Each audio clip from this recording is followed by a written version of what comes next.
To begin, I want to share a true story with you. And this story is not mine, but it's one that I read about years ago, and it stuck with me ever since I first heard it. This story is about a woman named Mary Johnson. Mary had just one child, a son named Laramian. And in February of 1993, her son was at a party with 16-year-old teen named O'Shea Israel. O'Shea got in a fight, he shot and killed Laramian, and was sentenced to 25 years in prison. Those years were no doubt long and difficult for Mary, but despite her heartbreak, after O'Shea served a large portion of his sentence, Mary Johnson reached out to him and met with him at the prison. She shared with him stories and memories of her son, and he acknowledged what he had done, and he expressed remorse. And then, something incredible happened. In the midst of her tears and her emotions, he offered to console her. They hugged, and she said that she forgave him. In interviews, she stated that all of the anger and animosity that she had been holding on to for that 12 years was over in that moment, and she wanted to move forward. She has since started a nonprofit in honor of her son, which promotes healing through forgiveness for those who have been impacted by violent crime. O'Shea got released from prison in 2010, and when he was released, Mary actually helped him find housing and get back on his feet. Not only that, but the place that she got for him to stay was apartment number 902. She lived in apartment number 904. Yes, you heard that right. She got him the apartment right next to hers, and they became next-door neighbors. They would check in on each other frequently, and they've been there for each other every major step of life since. In a recent interview, O'Shea said, "Sometimes I still don't know how to take in that level of forgiveness because I haven't totally forgiven myself yet. It's something that I'm still working on." What an incredible story. As a parent, I can't imagine going through the pain and the heartbreak that Mary Johnson experienced. It would have been so easy for her to curse at O'Shea and turn her back on him and hope for the absolute worst and never want to see him again. But she realized that she had all of these feelings inside of her, and she needed to do something with them. He killed her only son, and she had grace for him. Does that sound kind of like a familiar story that we talk about in the church? Today we're focusing on the 5th, 6th, and 7th commandments, which are, thou shalt not kill, thou shalt not commit adultery, and thou shalt not steal. I did a brief overview of the 10 commandments with some of my confirmation students a couple weeks ago, and I asked them to rate which commandment was the easiest to follow and which was the hardest. Nearly all of them said that the 5th commandment is the easiest to follow by far. But then I flipped it on them, and I pointed it back to this text that we read together in the beginning, about the Good Samaritan, where it says that this man was beaten and robbed and left for dead. It says that the priest and the Levites see this man, and they pass by him on the other side. And honestly, I kind of get why they did it. I'm not saying it's right, but if they helped this man, they would be deemed unclean, and there are a lot of steps to becoming clean again. And I'm not saying it's right that they left him, but in some ways, I understand why they did it. And technically, they're not breaking a commandment by doing it, right? Right? Doesn't really feel good to say that, does it? I mean, the 5th commandment says that we shouldn't murder, but if we adapt that into our world today, and we know that these commandments ultimately boil down to loving God and to doing no harm, were these priests really breaking a commandment then? I mean, they didn't kick this man while he was down, but they also certainly didn't help him. If the Samaritan hadn't come along, this man probably would have died. And so the Samaritan comes along, as we know, and most commentaries say that in this setting, the Samaritan would be seen as an outsider, an outcast, and essentially one of the last people that you would ever expect to help this hurt man. And he doesn't just turn an eye at this hurt man. Instead, it says that he's moved with pity or compassion, and he helps him out. In our world today, it's really easy to just turn an eye and pretend that pain isn't existing. I mean, what do we have to benefit from helping others? It's easier usually just to stay inside our own little bubble. And I actually think it's something that we do a lot every day. If we don't like something on the news, we can just click, shut it off. If something pops up on our phones that we feel like it doesn't vibe, we can report it or take it out of our algorithm or open a completely different app and change what we see altogether to things that simply just make us happy. Too often, we see something that we don't like, and we either ignore it or we get angry about it and let that anger fester within us for a while. until it all bubbles up and it finally, typically, causes us to snap. And usually, we snap in a way that's not very kind, rather than in a way that motivates us to help our neighbors. The Samaritan in this story could have seen this man left for dead on the road, and he could have gotten angry at the robbers and the priest and the Levite and gone after them. And maybe he did get angry about them, but instead of going after them, he focused on the pain itself and what he could do to help in the present moment. So he picked this hurt man up, he put him on his own animal, treated him for his injuries, and he was generous and invested in this man, got him the care that he really needed. What an absolutely incredible, selfless, Christ-like action for him to take. So to focus on that fifth commandment one last time, where do you see pain when you're looking at your neighbors? Where do you often turn away from pain when you see it? And how can you instead focus in on that pain and be a helping hand to the neighbors experiencing it? How does forgiveness fit into this commandment, and what does it mean to really cause harm to others? And jumping into the sixth and seventh commandments, some of my youth said, but we haven't really dealt with this. I mean, none of us are married, so we don't really have to worry about committing adultery.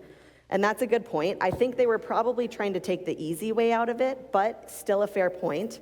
There are a lot of people who are either not married or not in relationships, or who are in relationships that are untraditional or sometimes messy. What does this commandment mean for them? I bet in today's realm, we could instead point this towards loyalty. What friendships or relationships do you have where you've experienced disloyalty? What relationships do you have where you've been the disloyal one? When have you struggled to support someone who really needed it? This commandment reminds us also of our relationship with God, and it reminds us that God is always loyal to us. What causes us then to sometimes be disloyal back to God? And finally, the seventh commandment, thou shalt not steal. We're often taught this commandment from an early age. It's a pretty good life lesson too, right? Stealing is bad, sharing is good. We often associate stealing with a lot of physical, tangible things. Maybe someone has something cool and new that we want, so we take it. Or maybe someone in the line in front of us at the store drops some cash, and it would be easier just to kind of tuck it into our pocket than to return it.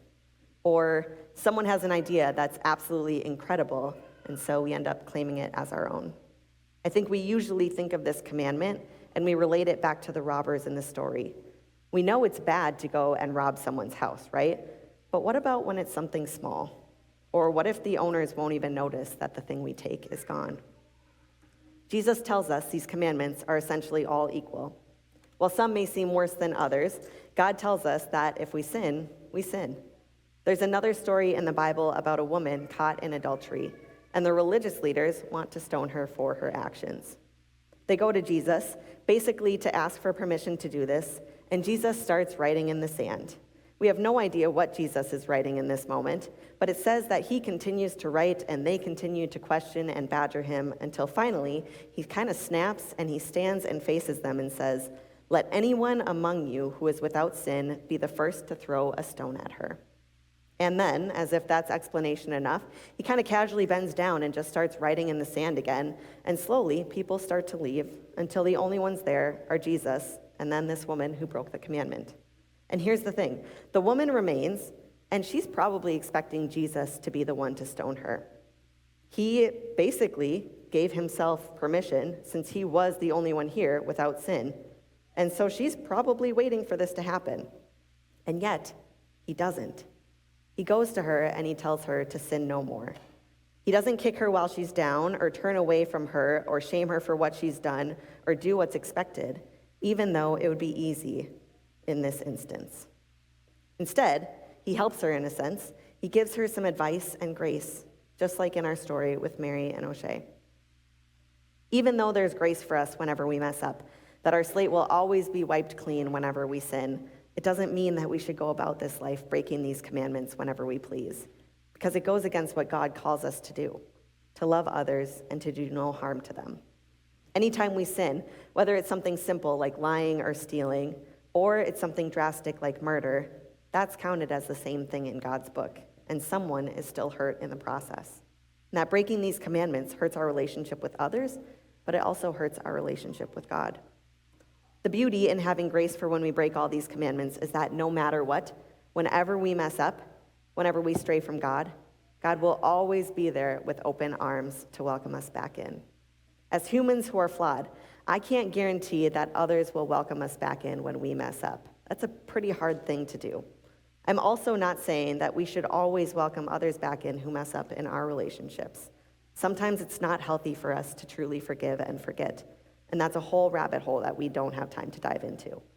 But with God, no matter how many times we struggle and we fall away from Him and His love, we always have that grace. And so, where are you hardest on yourselves? How many times have you fallen from God or from church? And while God forgives us, sometimes we just can't move on and forgive ourselves. One common thing that we hear when we're out in public and we see someone from church who we haven't seen in a while is, "Oh man, it's really great to see you. I am so sorry that I haven't been at church lately. It's been crazy in life and I feel so guilty for not getting there." And honestly, I get that. I understand the need to apologize for being away from church, and sometimes it's great to hear people say that they really miss church. But a lot of times, people feel guilty for not being able to get here, and that guilt is what keeps them away. We want you to celebrate the times that you are here rather than tear yourself down for the times that you're not. And I hope you hear me say this. Church is important, and it's important to worship together with a community of Christians. It's even one of the commandments Pastor Mary talked about last week in her sermon, keep holy the Sabbath day. But the other thing that's important is being the church outside of these walls, living out these commandments in public, remembering that God is there with you whenever life gets in the way and that there is a community here to support you through it whenever that happens. And then prioritize your relationship with God. Please don't go to one of the pastors after this and say, "Well, Diana said worship wasn't important and we don't need to go," because that's not at all what I'm saying. In fact, just to kind of clarify, worship is important and you should attend. What I am saying is that we know that life comes and goes in waves of seasons and stress, and God and church is there with you through all of those moments, no matter what it is and where you are. We hope that you prioritize church and worship, and God is there with you through the moments of stress and struggle.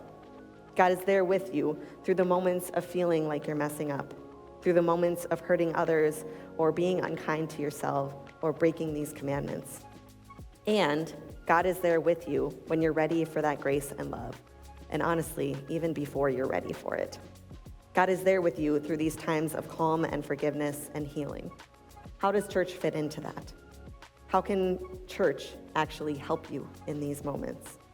How can you examine your life this week and look for places to live out these commandments? Where do you see loyalty, and how can that bring you closer to God? And how can you do no harm in the upcoming weeks as Easter grows closer, remembering that above all, God calls us to love and care for our neighbors.